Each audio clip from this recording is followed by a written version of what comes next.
Doutor Carlos André, é uma satisfação muito grande recebê-lo e gostaríamos de começar essa entrevista perguntando quais as suas origens familiares, regionais, como que isso influenciou na sua escolha pela opção da carreira do Ministério Público e como que foram seus primeiros tempos de estudo e da sua vocação pelo direito.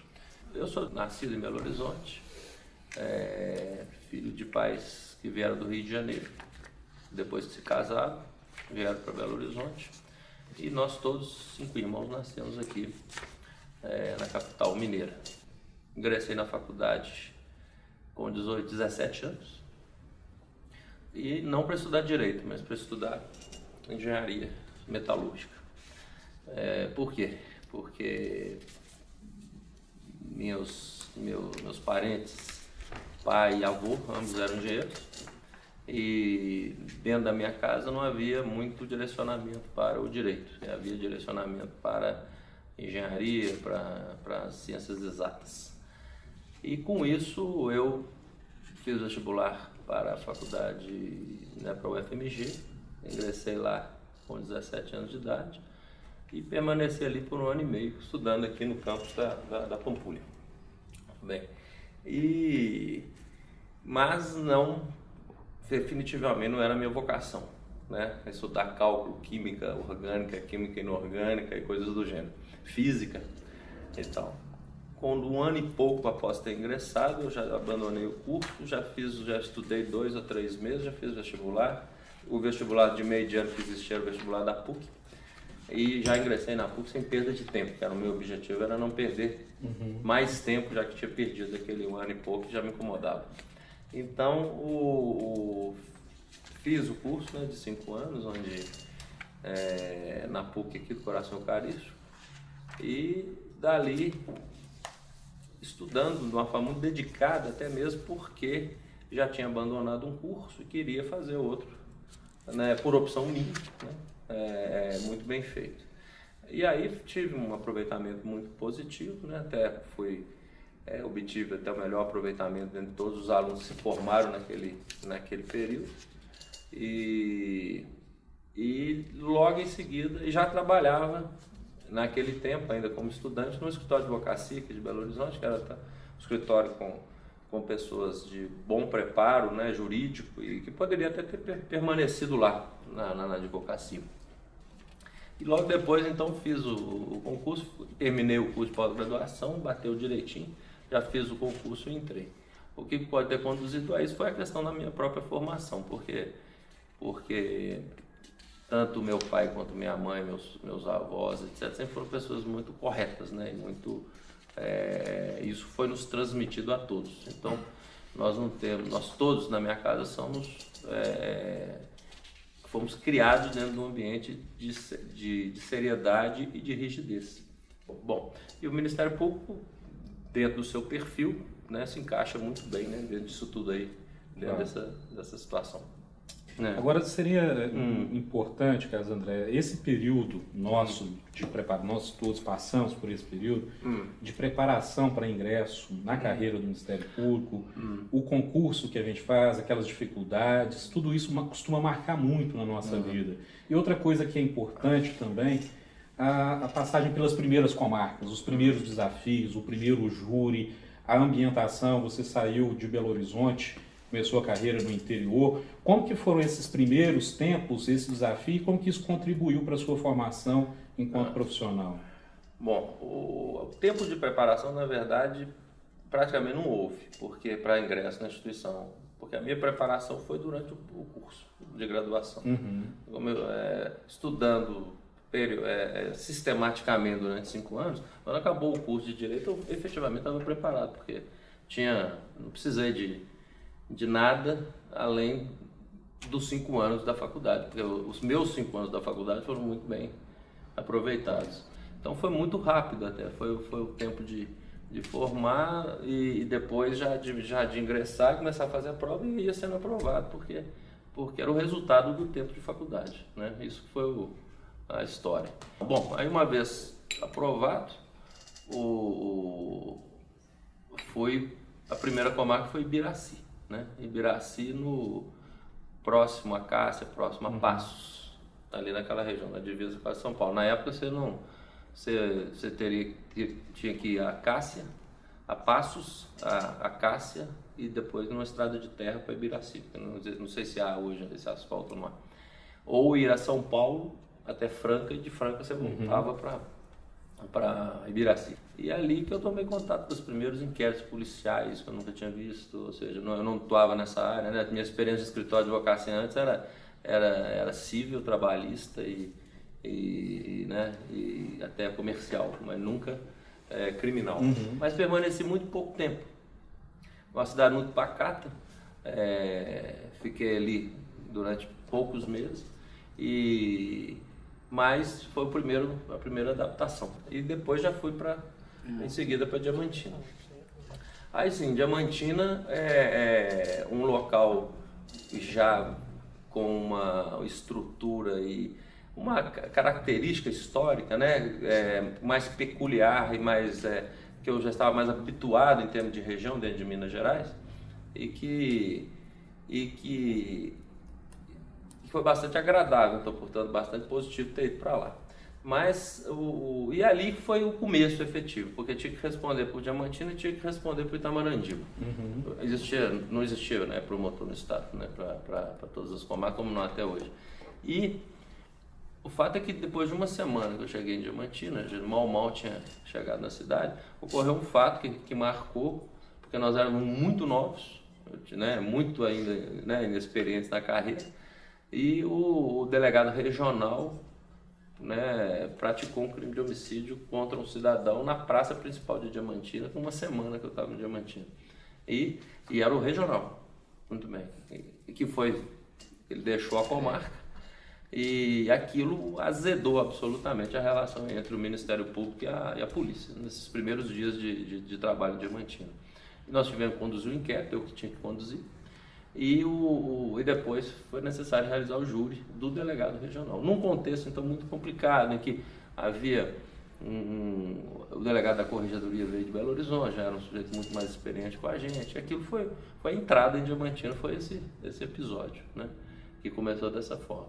E foi interessante a estadia em Diamantina, porque você tinha as questões do patrimônio histórico, o Diamantina não era ainda patrimônio da humanidade, e isso começou lá quando o Sérgio, né, começou a tomar os primeiros passos aí, as primeiras iniciativas para que isso viesse a ser discutido.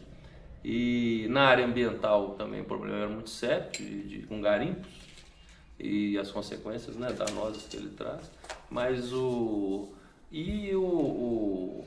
então a estadia foi de 1 ano e meio, cerca de 1 ano e meio em Diamantina, mas muito fora a normalidade, né? Que isso tudo faz parte da nossa profissão. Foi lá que depois eu já me casei e foi lá que foram esse primeiro período, né, de vida de casado, né, em Diamantina. Bom, fim desse período, de 1 ano e meio, eu cheguei em Barbacena, né, promovido para Barbacena, completamente diferente de Diamantina, com outra região, outra cultura e uma cidade tradicional, com uma política, né, muito arraigada, muita briga política. Sim. Eu me lembro aí um fato interessante, porque isso era 1992, salvo engano, e foi justamente no ano em que foi promulgada a lei de improbidade administrativa. Sim. Então isso foi interessante, porque nunca ninguém havia proposto nenhuma ação de improbidade, porque a lei não, né, era recente. Sim. E aí eu me lembro bem desse caso porque eu instaurei o primeiro procedimento praticamente, né, da minha vida, que versava sobre improbidade administrativa. E era um prefeito lá da comarca, e ele tinha doado um lote do município para o pai dele. Era uma coisa bastante, né, evidente que a vida era irregular. Muito bem. Só que os prefeitos não estavam acostumados com esse tipo de questionamento. E eu chamei o prefeito e falei, olha, isso aqui não é indevido, nós vamos ter que refazer esse ato, anular isso tudo, e se nós não fizermos, vou ajuizar uma ação, etc. Então, muito bem. O cara não deu a menor bola, porque ele não existia consequência, né, para as coisas. Então eu peguei, fiz a ação, né, de probidade, primeira, né, da minha vida, e protocolei a ação, distribuí para anular o negócio jurídico, né, anular a doação e condená-lo, né, em todas aquelas penas, né, da lei. E ele, então, depois de citado, ele veio apavorado, né? Ele nunca tinha visto aquilo, né? Assustado com aquilo, falei, cassação de direito político, suspensão de direito político, multa não sei de quanto, né? Restituição, etc. E ele apavorado com aquela situação completamente inédita. Foi a primeira ação de improbidade da minha vida. Mas então a passagem de Barbacena foi interessante também, muito júri. Muito sucesso no júri, porque aí a cultura também era de condenar, era diferente.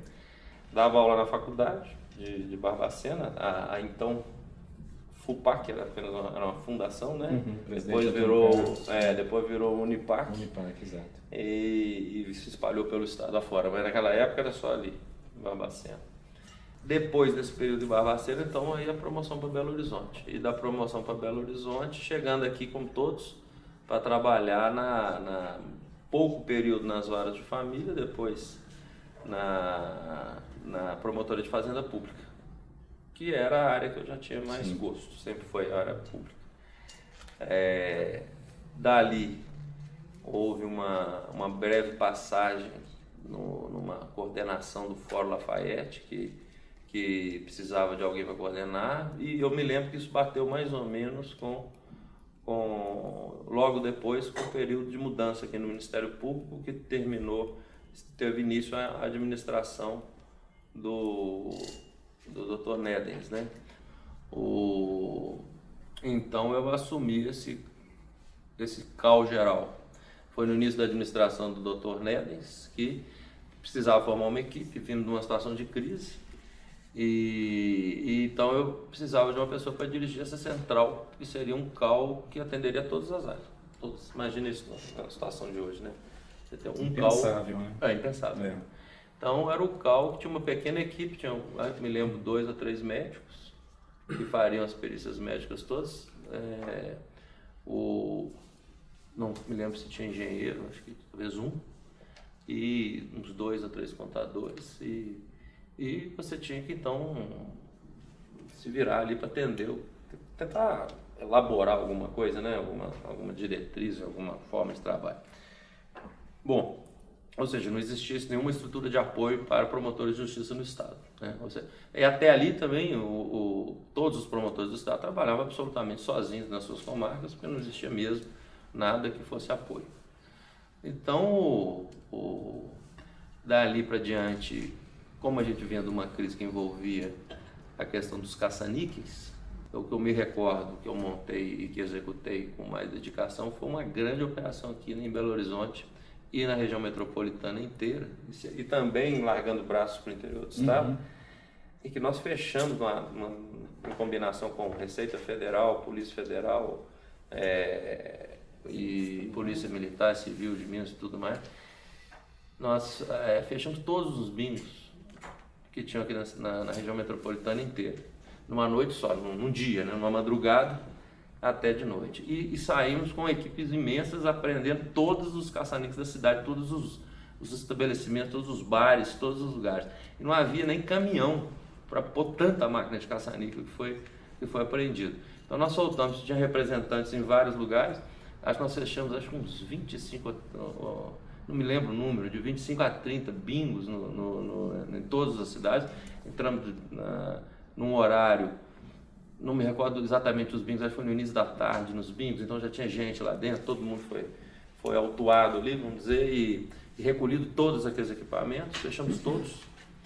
E as máquinas de caça-níquel pelo centro da cidade afora. Então a prefeitura não conseguia fornecer tantos caminhões, havia também uma participação da prefeitura, e chegou um ponto das 9 horas da noite, por exemplo, que não havia mais onde pôr máquina, porque os depósitos da prefeitura estavam todos entupidos de máquinas de caça-níquel.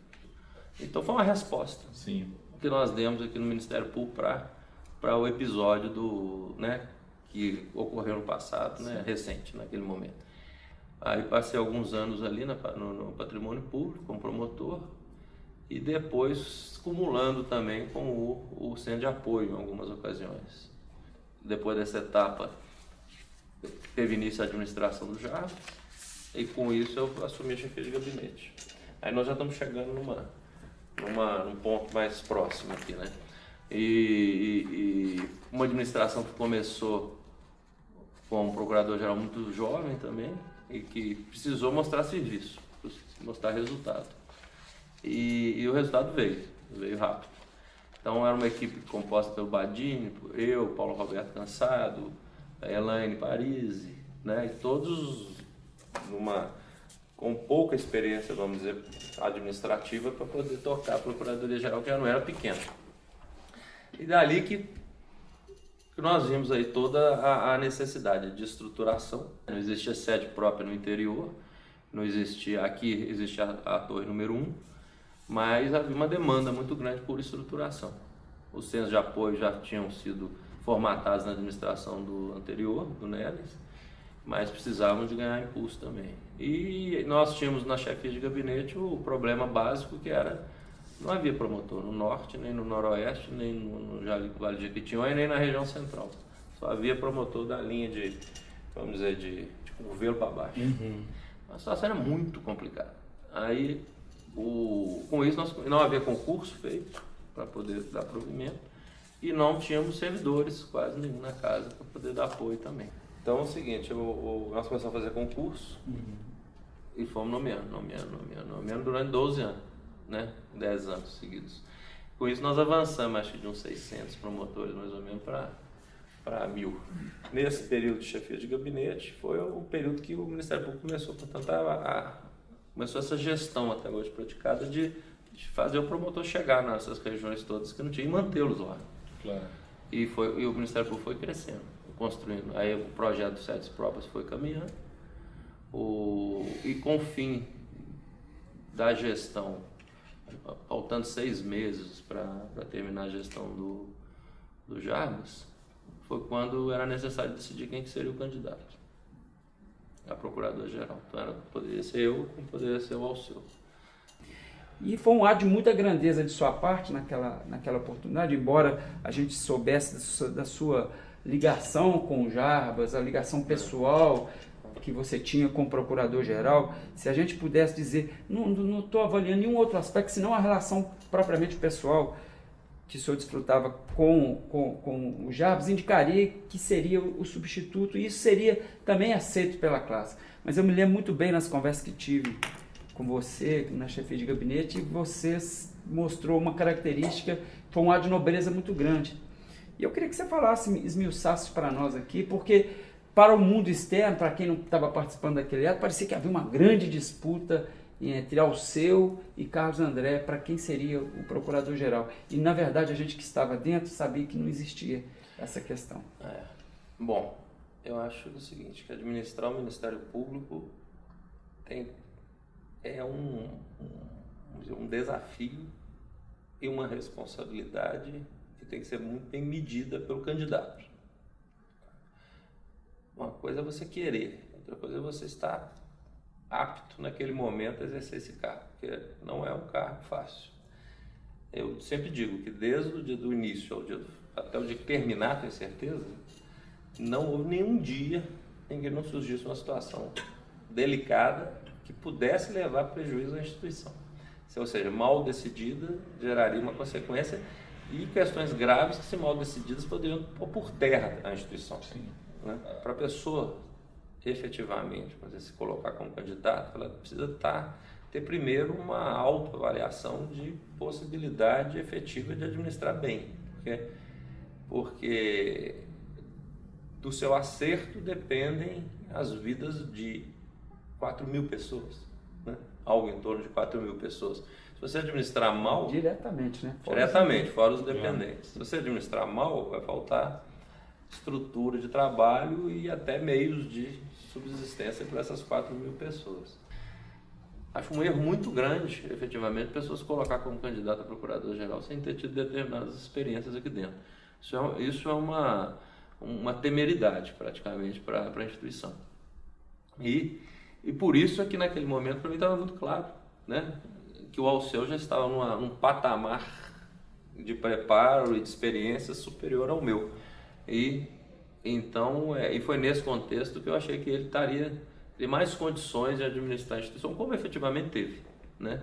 E depois chegou a minha hora. E naquele momento ali, nós vimos de uma situação na administração do Jarbas que foram tormentosas também. Nós tivemos uma crise grave na Assembleia Legislativa, em que queriam modificar a lei do Ministério Público para nos retirar atribuições, criação de prerrogativas, foros, etc. Aquilo não foi fácil, e eu acompanhei isso tudo muito bem acompanhado, mas sempre com foco ligado na chefia de gabinete e não participando efetivamente da crise, vamos dizer. E houve também um outro fato, foi a implantação do subsídio, que era uma mudança de um regime, né, de remuneração dos agentes políticos. E vários episódios, né, envolvendo essa relação externa político-institucional.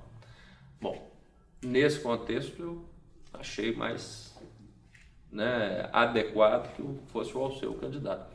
E o Alceu, com a ciência e a tranquilidade dele, ele conduziu muito bem politicamente a instituição continuou no trilho, ela cresceu na sua estruturação e numa gestão sábia, vamos dizer, né, dentro das experiências que o Alceu teve.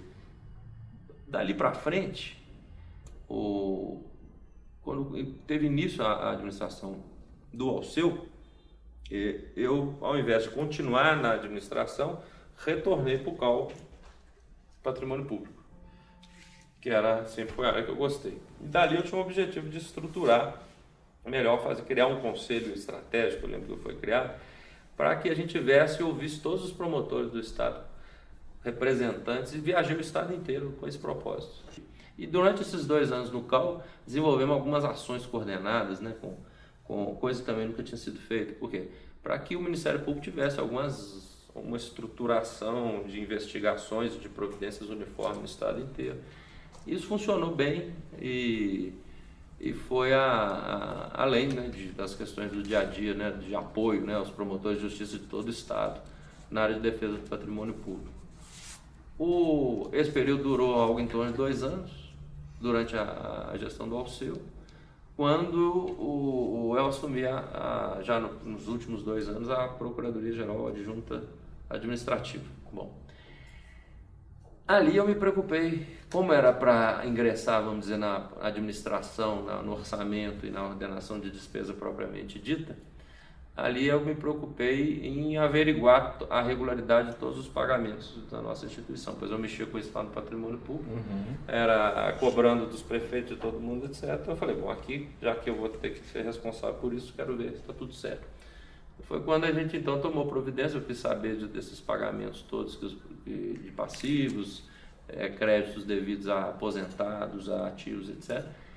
E o fato é que eu fui buscar as origens, fui buscar os critérios de correção monetária, de juros, de base de cálculo, tudo. E com isso, busquei os documentos todos na Assembleia Legislativa, chamei os auditores, até então a auditoria interna da nossa instituição era muito tímida também, e nós então em conjunto fizemos uma avaliação geral daquilo dali, fizemos uma correção grande, né, que deu um impacto até aqui dentro muito, né, questionado na época, mas foi a primeira coisa que eu fiz. Chamei o Procurador-Geral, o Alceu, expus a ele a situação, e com isso nós adequamos, vamos dizer, toda a questão dos pagamentos da Procuradoria-Geral, que estão aí até hoje, desse jeito, por conta desse trabalho. Tudo auditado, tudo conferido, conforme as decisões do Conselho Nacional do Ministério Público, as decisões do Supremo Tribunal Federal, trazendo segurança a essa situação. E demos continuidade à construção das sedes próprias, demos continuidade à aquisição à renovação da parte de informática e construção de data center, e licitação, né, já de uma série de coisas na área, né, de infraestrutura muito fraca, de links, etc. E com isso, e correções com relação também à nossa estrutura administrativa aqui como um todo. Foi o que foi feito naquele momento. Bom, esse período durou 1 ano e meio, porque eu tive que me afastar para ser candidato. E aí começou, vamos dizer, a trajetória das eleições e da Procuradoria-Geral, né? Bom. Você já deixou entrever que o caminho para concorrer ao cargo de procurador-geral veio sendo pavimentado, né, a partir de um determinado momento na sua carreira. Mas como foi efetivamente esse desfecho? Como foi o momento de efetivamente se colocar como candidato, as suas experiências de campanha, as suas expectativas, os seus primeiros desafios da administração? Como é que você vivenciou isso? Bom, é o momento de decidir. Esse momento foi traçado juntamente com o procurador-geral, né, o Alceu, né? Assim como no passado eu o apoiei, né, e em todas as formas, ele também achou que naquele momento, porque a eleição para procurador é uma eleição que você tem que olhar naquele momento, né? Não adianta, você pode estar super preparado durante muitos anos, etc., mas chegou naquele momento da eleição, por um dado circunstância, você não se mostra, né, que não é a melhor solução para o grupo também, você tem que abrir mão. Mas no caso ali, quando acabou esse período tudo, a situação estava consolidada, essas modificações que eu tinha feito no administrativo, essas correções, tudo já tinha sido assimilado, e embora desagradável, né, para muitos e tudo, porque nunca ninguém gosta de verificar decréscimos, né, nos seus direitos, mas o fato é que era necessário. E também algumas coisas que eu tinha feito na época de chefia de gabinete que eram questões mais abruptas em termos de distribuição de serviço que tiveram que ser assimiladas. Mas naquele momento, ao findar o mandato do Alceu, haviam outras pessoas que poderiam ter sido candidatas, etc. Só que com certeza eu acho que a classe já esperava, né, essa candidatura, né? Mesmo porque eu já tinha passado pela associação do Ministério Público também, a Associação Mineira do Ministério Público, tinha sido diretor de saúde da associação, tinha construído e reformado o departamento de saúde inteiro lá junto na administração do próprio Alceu e do Mauro. Isso. Então, já tinha uma passagem pela associação. Lá nós construímos um departamento médico muito mais avantajado, está lá até hoje, né, com uma estrutura muito mais bonita. E tínhamos também promovido, né, congressos bonitos, né, com essa interlocução com a classe, então era muito antiga, né, porque era a interlocução com a associação, como diretor de saúde, que você tem contato tanto com os ativos como os inativos, construir aquilo. O plano de saúde atual não foi concebido mas foi todo, vamos dizer, operacionalizado na nossa gestão. Então já vinha de muito tempo esse contato com a classe. Na associação, na chefia de gabinete, né, que foi muito forte, e no Procurador-Geral Administrativo, Procurador-Geral Adjunto Administrativo, nessa trajetória. E no CAL, do Patrimônio Público. Não era um CAL que eu ficava sentado na minha cadeira, era um CAL que eu saía para o estado afora, né? E aí a classe correspondeu, né, na votação. Uma eleição bem conduzida, uma campanha bem feita, né, e o resultado veio positivo. E com isso, logo depois da lista, com poucos dias, o governador Anastasia gostava de decidir rápido, porque as pressões vêm, e ele então, eu não me lembro o prazo da nomeação exatamente, mas 2 ou 3 dias depois, ele acho que a coisa já estava mais ou menos encaminhada. Aí eu me dirigi ao Palácio da Mangabeiras, onde residia, né, o governador Anastasia, e me lembro bem disso também, uma conversa, um escritório de madeira antigo, que não sei se vocês já tiveram lá, né, muito bonito, e lá nós sentamos ali, conversamos ali uma meia horinha, e dali eu já saí nomeado, né, então foi o histórico dessa nomeação. Com isso, teve início, né, a nossa administração, eu tentei ali, vamos dizer, imprimir, né, as ideias que foram colocadas no nosso programa de gestão. A gente viu problemas na administração que estava se encerrando, ficaram evidentes, havia uma desintonia na época complicada na parte de manutenção de sedes próprias, algumas questões de comunicação também precisavam ser revistas. E a gente sentiu isso tudo na campanha. A campanha tem esse valor, né? Você faz o diagnóstico das suas deficiências também, das suas administrações. Então nós constituímos a equipe, né? Os 3 adjuntos eram os mesmos de hoje, né? Valdemar, Mauro e Geraldo, né? O Paulo estava na assessoria, o Roberto e a Helena na chefia de gabinete, você já na secretaria-geral, Jairo no administrativo, que né, que é nosso assessor administrativo, que tem mais experiência na administração. Logo depois, aí estourou a PEC 37, né? Foi assim no comecinho, me parece, fevereiro, março, não me recordo. Bom, e virou só a PEC 37. Movimentos, atos públicos, idas a Brasília o tempo todo, conversar com toda a bancada de deputados e fazer todas as gestões, todas as órbitas políticas, e reuniões com o CONAMP, com o CNPG.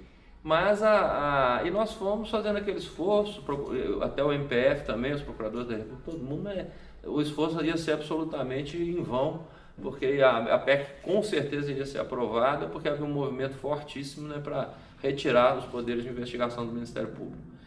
E com isso, até que começaram os movimentos populares e de rua, né, que foram fantásticos, e a bandeira, o movimento que precisava de uma bandeira, que ganhou as ruas de uma forma, né, inédita, e a bandeira tomada foi a luta contra a PEC 37. Aí com isso, lembro que lá em Brasília a população tomou até o telhado do Congresso Nacional, os gramados inteiros, todas as cidades do Brasil, e era contra a PEC 37 no Brasil inteiro. E com isso a campanha também tinha sido feita, muito bem feita pelo CNPG, e por sorte nossa, minha campanha tinha começado bem antes, então a campanha já estava na televisão, já estava nas ruas, já estava nos meios de comunicação como um todo. Então aquele assunto da PEC 37 ele se encaixou dentro daquele movimento popular de uma forma já a partir de uma divulgação que vinha sendo feita pelos meios de comunicação, e a imprensa nos apoiava. Então nós tínhamos a população, tínhamos a imprensa e tínhamos a campanha em andamento. E com isso, aí sim os partidos políticos e os deputados, senadores sentiram que aquilo ia ser algo sem retorno para eles, porque eles não podem também, são eleitos pela população, se colocar de forma absolutamente contrária a quem os elege. E isso é um ponto sensível do político. Então, com isso, a PEC foi rejeitada, uma votação que todos se recordam, histórica, né? Em que todos que nos diziam nos corredores do Congresso que iam votar a favor da PEC, chegaram lá e discursaram, falando que eram contra a PEC. Então foi interessante aquilo, porque aí feito isso e rejeitada, nós ficamos com a obrigação de nos estruturar melhor para dar resposta a nosso, né? Nos estruturar para responder à população, e resultados deveriam surgir, né, das investigações do Ministério Público. Mesmo porque a gente devia, nós não queremos exclusividade na investigação, nós queremos fazer as nossas investigações dentro das matérias que a gente vê que a polícia não consegue chegar a bom termo. Então ficaram vários ensinamentos daquilo ali, daquela disputa. Primeiro, que o Ministério Público, através não da sua base, mas através dos seus dirigentes, precisava ter uma interlocução melhor dentro do Congresso Nacional, do Senado e nas Assembleias Legislativas dos Estados. Isso ficou evidente. Então, e segundo, que a gente precisava se estruturar melhor para poder dar respostas à sociedade com relação a investigações. Daí a minha satisfação de ver hoje, depois de passar esses quase 4 anos, que o nosso Ministério Público aqui de Minas Gerais ele evoluiu muito em termos de estruturas de investigação, porque hoje nós temos, além das estruturas, né, mais avantajadas na defesa do meio ambiente, na ordem econômica tributária, através inclusive de mecanismos, né, de laboratório de lavagem de dinheiro e SIMBA, né, para levantamento de dados de sigilos, quebras de sigilos bancários e fiscais. Nós temos uma promotoria de crime cibernético estruturada que tem dado respaldo a outras investigações, inclusive as do patrimônio histórico, né, com muita frequência, e temos hoje uma estrutura que não existia de um GAECO central com uma estrutura muito mais avantajada, com 11 GAECOs regionais, todos criados e se estruturando espontaneamente em todos os pontos do Estado, apesar das dificuldades da crise vivida no período. Então, melhor, né, essa interlocução entre as áreas, que era um desafio, pois hoje os GAECs estão conversando com os grupos especiais de promotores de defesa do patrimônio público, que estão conversando com o crime cibernético, estão conversando com a ordem econômica tributária e que estão conversando com o meio ambiente. Ou seja, as estruturas do Ministério Público hoje estão interagindo. E os resultados estão começando a surgir. Isso está sendo, me parece, muito evidente. O que está havendo hoje é que há uma repercussão enorme com relação à Operação Lava Jato e, por sua vez, nós estamos vendo as nossas operações do Ministério Público de Minas Gerais se avantajando num processo interessante de novidades em termos de investigação. Então, a PEC, nós estamos dando resposta hoje, através dessa estruturação, ao que a população pediu lá na PEC 37 e nos apoiou, e por outro lado também deixou um ensinamento de que a gente precisava se aproximar e fazer uma interlocução mais adequada com o nosso meio político. Daí que eu tomei uma iniciativa que eu acho que foi fundamental para outras coisas da nossa administração, que foi, nós não tínhamos ali em meados de 2013, né, gente? Né? Depois da PEC, nós não tínhamos, a PEC 37 foi rejeitada em junho ou julho, não me recordo. Julho. Quando iniciou o semestre, eu tomei a iniciativa de sair, entrando em contato com todas as lideranças dos partidos aqui da Assembleia Legislativa, aqui de Minas. E fui visitá-los um a um, mas não chamei no meu gabinete, não. Fui na Assembleia Legislativa, marcava, visitava e conversava, sempre acompanhado de um adjunto, da Hélia, ou do secretário-geral. Tudo bem. E com isso, eu não ia lá para pedir nada, não ia lá para pleitear nada para o Ministério Público, ia lá para conversar, falar do que houve lá no Congresso, na PEC 37, por que isso aconteceu, né, a necessidade de conversar. E aquilo foi extremamente bem visto, né, dentro do meio político. Porque nunca, acho que houve assim, e foi sistemático, foi em todos os líderes de todos os partidos. E o presidente da Assembleia também, logicamente, tudo ciente que eu faria essas visitas, etc. E isso construiu um ambiente que propiciou, logo no início do ano seguinte, o que é a modificação da nossa lei orgânica do Ministério Público. Porque mexer na nossa lei orgânica, alterar a nossa lei orgânica, virou um tabu da experiência traumática vivida na gestão do Jarbas. E é um desafio, porque você precisa, quando você coloca a sua lei orgânica, a lei orgânica do Ministério Público, sob o crivo da Assembleia Legislativa, e numa reforma ampla, que pega vários capítulos e você dá a possibilidade de discussão de emendas e de modificações parlamentares. Isso pode ser, né, com efeito positivo, como pode ser num efeito danoso para a instituição, como aconteceu no passado e que se reproduziu aí em estados outros da federação, em que as emendas sempre foram, né, muitas emendas foram negativas. Bom, então a condução do processo era uma condução que precisava ter um trabalho político bem feito, bem adequado para chegar a bom termo. Bom, isso durou cerca de 6 meses, acho que foi o primeiro semestre de 2014, salvo engano. E nós aprovamos, se não 100%, pelo menos em 95% daquilo que foi colocado. Perdemos um ou outro ponto ali, que era mais controvertido também, mas não era uma questão, mas não houve retrocesso, houve só avanço. Mexemos na estrutura da Corregedoria Geral, mexemos na questão dos direitos, mexemos na questão recursal, mexemos reforçando a simetria com o Judiciário, né, em todos os aspectos, reforçando a simetria com o Judiciário. Então, o convívio com o governador Alberto Pinto também foi muito bom, muito positivo. A equipe era a mesma, né? Secretário de Estado, da parte financeira e política, do governo Anastasia. Nós fechamos bem. Foi quando houve a campanha da reeleição, final de 2014. Isso. Tudo bem, eu me afastei do cargo em outubro, setembro. Fizemos a campanha, mais uma vez, né? Tivemos uma resposta positiva por parte da classe e aí apontamos também, né? Vimos as deficiências, tivemos uma nova aula, né? de defeitos e feedback, né? Adequado sobre o que vimos fazendo. Naquela ocasião quem escolheria o novo procurador-geral já era o governador Alberto Pinto, e não havia motivo, né, realmente, para que, uma vez vencida a eleição, que não fosse o mais votado escolhido.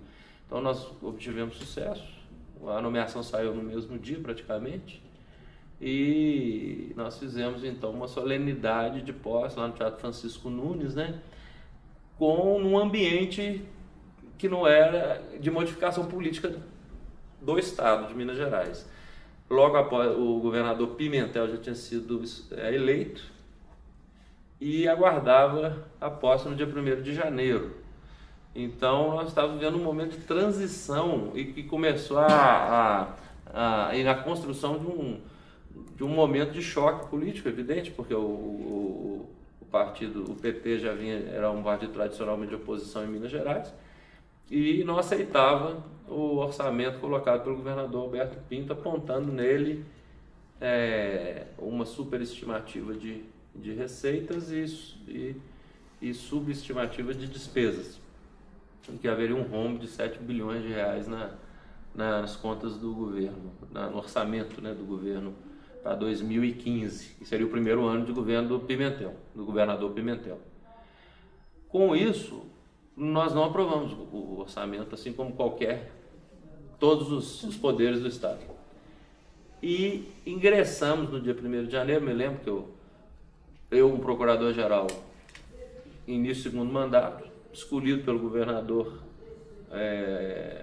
de um partido que vinha governando Minas há 12 anos, e administrar para frente com o novo governo, com outras pessoas, outra filosofia, outra forma de lidar com as situações políticas. Muito bem. E começamos então a construir de novo o caminho com o terceiro governador que eu estou convivendo. Acho que poucos procuradores gerais devem ter passado por isso, para ter tido essa experiência, né? Eu acho que até muito interessante e positiva, porque a maioria lidou com um governador. Sim. E eu estou lidando com o terceiro, né, governador. E eles são absolutamente diferentes. Essa é que é uma experiência interessante que eu conto aqui, né, nesse momento. Porque o governador Anastasia é uma pessoa, né, com todas as suas qualidades e suas características, que é absolutamente diferente do governador Alberto Pinto, que é absolutamente diferente do governador Pimentel. Todos com suas qualidades, com sua forma de administrar. E a filosofia de governo do PT é absolutamente diferente da filosofia de governo do PSDB. Então eu comecei a notar, no início daquela gestão, algumas iniciativas típicas, né, do governo do PT, por exemplo, a criação desses fóruns regionais, em que reuniram ali um público de muitos prefeitos e de regiões com muito movimento social. É diferente. E o governo iniciou. Nós tivemos que administrar os primeiros meses do ano 2015 contingenciando o orçamento, dada a não aprovação do orçamento anterior, e num cenário que se anunciava pior do que o pior possível, pois era um déficit de 7 bi, e o novo secretário de Fazenda e de Planejamento, ambos, diziam que simplesmente não haveria dinheiro para fechar o ano. Então a situação de 2014 a gente já sabia, e de 2013, né, de 2012, que a gente já vinha acompanhando, sabia que aquilo era um agravamento já anunciado lá atrás, mas que agora chegava num ponto insustentável em 2015. Bom, e para completar o quadro, veio a crise, de uma forma fortíssima, né, e a receita do Estado passou a despencar, agravando o quadro. Bom, nesse contexto é que nós fomos administrando a situação, julgando que o orçamento estava aprovado, que era um excelente orçamento, né? E conseguimos avançar, tomando todas as providências e tentando vivenciar essa crise e negociar com o receio sempre permanente de que uma hora não houvesse dinheiro simplesmente para repassar a todos, não era o Ministério Público, não. Bom, nós tivemos que fazer várias reuniões com o governador, com o presidente do Tribunal de Justiça, com o presidente da Assembleia e o procurador-geral, né, no caso eu. Várias situações para tentar acertar até condutas uniformes, tentar construir soluções, inclusive opinando efetivamente em como fazer para superar essas questões. E dentro do possível construímos um caminho para que Minas Gerais sobrevivesse, né, nessa passagem tão difícil. Bom, o fato é que o ano avançou de 2015, nós tivemos um final de ano um tanto quanto conturbado, porque havia uma disputa que seria decisiva para que chegássemos ao fim do ano com fluxo, que era a questão do aproveitamento dos depósitos judiciais pelo Estado. Entraram 4 bilhões de reais no caixa e foi isso que fez com que as contas fossem fechadas. Do contrário, o Estado de Minas Gerais não ia quitar as folhas de dezembro, 13º, simplesmente não haveria dinheiro. E nós evoluímos também aqui dentro do Ministério Público, estourando o limite prudencial em 1,90 no mês de junho e chegamos a 1,99 no mês de novembro, sem depósitos judiciais. Quando nós íamos avançar para dentro de dezembro com o limite estourado, e se virasse o ano sem depósito, se o ministro Teori Zavascki tivesse bloqueado esses 4 bilhões, nós íamos ingressar o ano de 2016 tendo que demitir algo em torno de 500 pessoas aqui dentro do Ministério Público, dado ao estouro de mais de 2%. E o que seria efetivamente trágico. Trágico porque afetaria famílias, de 500 pessoas, mais ou menos. E a conta que a gente fazia era algo assim: a cada 20 milhões de reais estourado, teria que demitir 300 pessoas. Era fácil estourar no orçamento de 1,5 bilhão, 20 milhões não é nada. Então, você proporcionalmente falando. Então, o quadro é muito grave. No final do ano de 2015, nós aprovamos a lei do reajuste automático, que para nós, eu sempre digo isso, foi uma conquista muito grande, muito importante para a instituição, porque ela traz uma independência muito grande e atrela o Ministério Público de Minas Gerais a esse caráter unitário do Ministério Público brasileiro. Então, nós não ficamos na dependência, portanto, de todo ano havendo um reajuste, haver uma aprovação de uma lei na Assembleia Legislativa. Isso trouxe uma independência, uma autonomia maior ao Ministério Público, uma afirmação muito importante. Então, essa parte legislativa, seja da reforma da lei orgânica, seja também da questão dessa lei do reajuste, ela é muito significativa, dentro do nosso contexto de administração aqui. Vendo o material, a gente percebe que foi criado, GAECO, foi implantado um programa de apoio aos promotores do patrimônio público, foi criada aqui, instalada uma unidade da Escola Nacional de Mediação, investindo em capacitação dos colegas, foi estruturada a ouvidoria, foi estruturada a promotoria de crimes cibernéticos. No seu primeiro mandato não foi mencionado aqui, mas Vossa Excelência criou a Casa dos Direitos Humanos, instalou e implantou uma nova filosofia do PROCON, no âmbito da nossa instituição, integrado com os demais em rede, com os demais atores.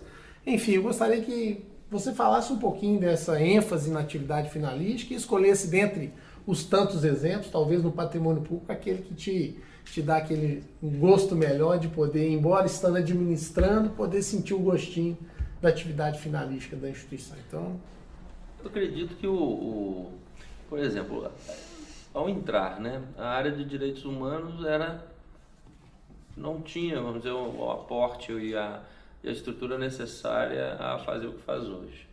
Então, a parte de direitos humanos foi realizada uma campanha muito bonita, de combate à discriminação, e às diferenças, de respeito às diferenças, promovida pelo Centro de Apoio, que tomou aí a mídia, achei bastante interessante e importante.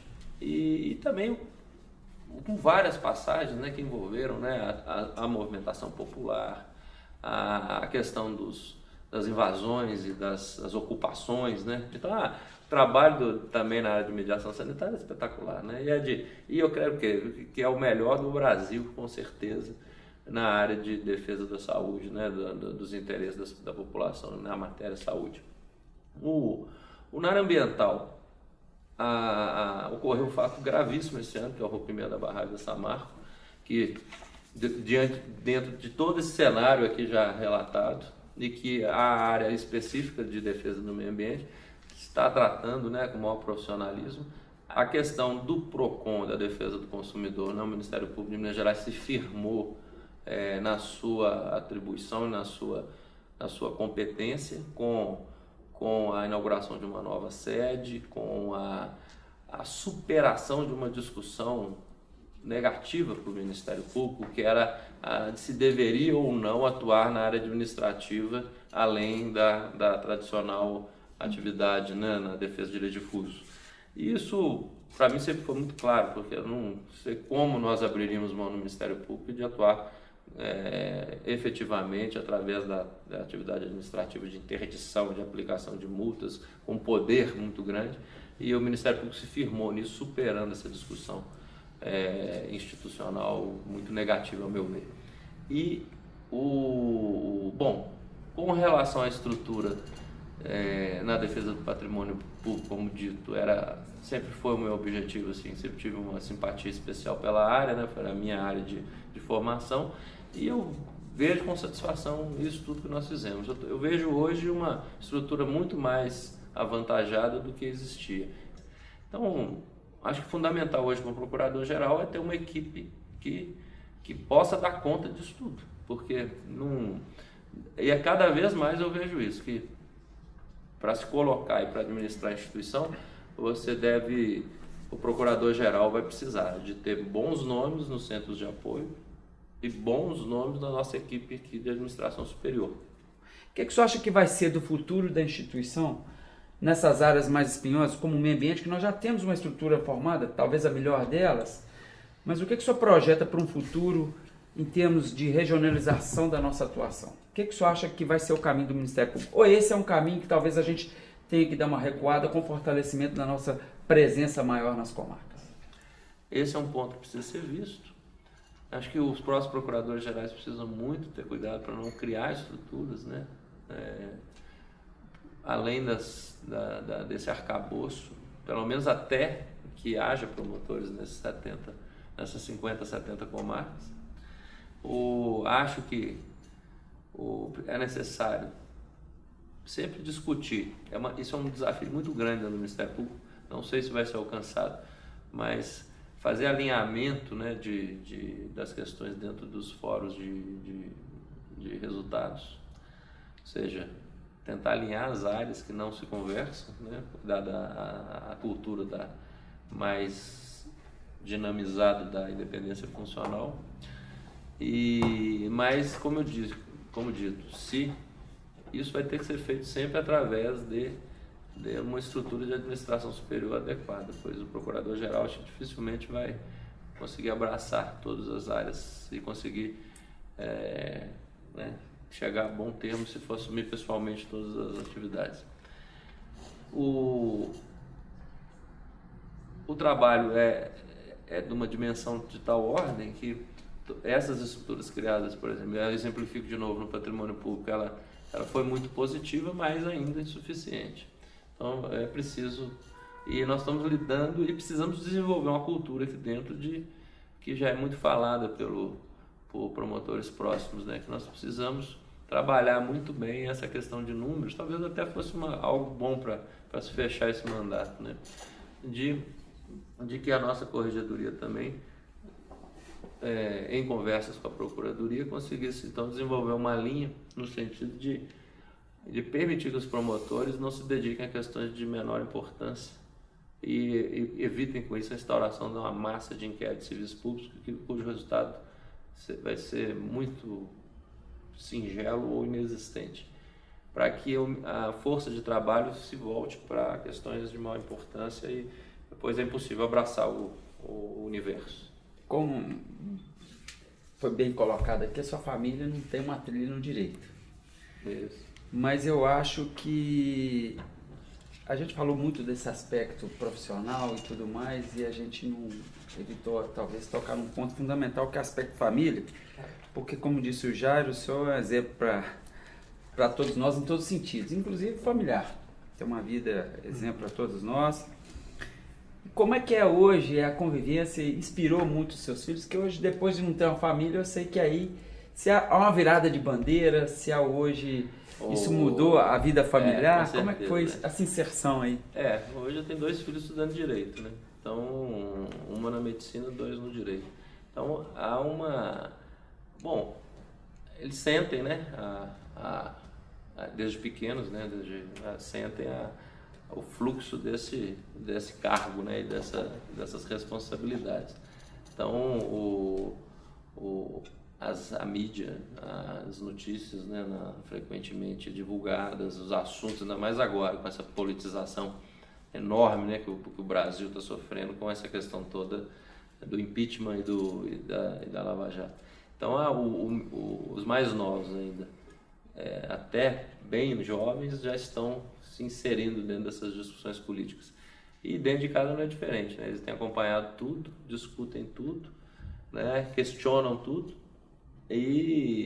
Mas a minha satisfação é de que eles estão, da visão que estão tendo, né, do problema em si, de dentro de casa, porque assistindo os compromissos e os meios de comunicação com muita intensidade, divulgando tudo que se passa, então acredito que esse reflexo vai se fazer presente, né, agora, principalmente nas carreiras dos 2 que estão na área do direito, né? Eu tenho também um irmão advogado, esse foi o mais novo que foi para o nosso lado, né, do direito.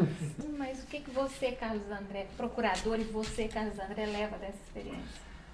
Bom, primeiro, com certeza, né, o orgulho, né, de ter, né, chefiado uma instituição como o Ministério Público, estar chefiando, né, até hoje, ter tido essa oportunidade, né, porque há muitos que buscam isso com muito empenho, mas as circunstâncias da vida às vezes não contribuem para que isso se torne possível.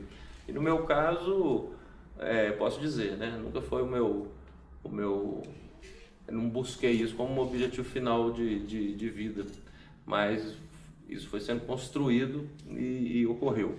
Então, e acho que assim que tem que ser, né? As coisas vão acontecendo conforme. Então, acredito que essa experiência, né? O orgulho de ter sido escolhido pelos meus colegas por 2 vezes, de ter contado também com a confiança, né? E o trabalho conjunto, né? Com 3 governos, e de ter a certeza de que os problemas foram todos superados de uma forma ou de outra. E essa satisfação eu vou levar, porque desde o primeiro dia até o último dia, os problemas surgiram. E eles se multiplicaram. E foram crises e problemas e satisfações de estar sempre enfrentando eles a tempo e modo. Ir ao interior do estado hoje em dia e realizar os encontros regionais e expor essa situação é sempre um prazer, pois o grupo inteiro que forma o Ministério Público sempre é um grupo que dá gosto de ver trabalhar, se dedicar, e a gente com mais gosto ainda, né, de saber que está participando de tudo isso para dar as respostas que o país precisa. Não há nenhuma instituição no Brasil hoje que tenha o prestígio, né, o apoio social do Ministério Público e a importância da sua atividade. Acho que nós temos toda essa responsabilidade e a satisfação de fazermos parte disso. Todos nós podemos chegar em casa, né, e dizer, né, que com orgulho, né, que nós pertencemos ao Ministério Público e ao Ministério Público de Minas Gerais. E com certeza nós vamos levar isso para os nossos filhos, né, e trazer conosco para o resto da vida essa satisfação. Vai chegar uma hora de parar e de, né, entregar a gestão da nossa instituição para os que virão. Mas de tudo isso é uma experiência formidável, né? A gente sempre faz uma última pergunta pedindo que o entrevistado se dirija ali àquela câmera, e nós queríamos que o senhor deixasse aqui uma palavra para o futuro. Nós estamos aqui hoje rememorando algumas coisas da administração, mas como o nosso memorial tem por objetivo, para além de da preservação dessa memória mais recente, nós temos também a pretensão de deixarmos aqui uma orientação, uma mensagem para aqueles que de repente daqui a 100 anos, quando os nossos netos estiverem aí no outro mundo, que a gente espera que seja melhor, que possa ouvir, conhecer quais que eram as preocupações de pessoas que, como você, teve essa oportunidade de chefiar uma instituição e com essa responsabilidade chefiar o Ministério Público de Minas Gerais. Então, a gente gostaria de fazer esse pedido para que respondesse aquela câmera, por favor. Bom, as nossas palavras, então, né, finais, elas são semelhantes ao que sempre tentamos transmitir, né, aos novos promotores que ingressam na nossa instituição, né, que as pessoas cumpram as suas obrigações, cumpram a sua missão, ajam com bom senso e com equilíbrio, porque o preparo jurídico ele vem com a aprovação no concurso, ele é demonstrado pela aprovação nos concursos, mas a pessoa, para ter sucesso nas suas vidas e para a nossa instituição ter sucesso como um todo, ela depende principalmente de bom senso e de equilíbrio.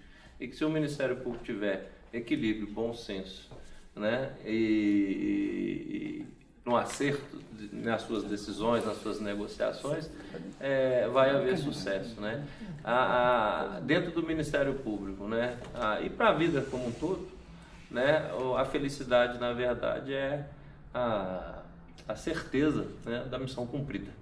A gente tendo essa certeza, a gente vai ter satisfação profissional e pessoal. Essa que é a minha mensagem final.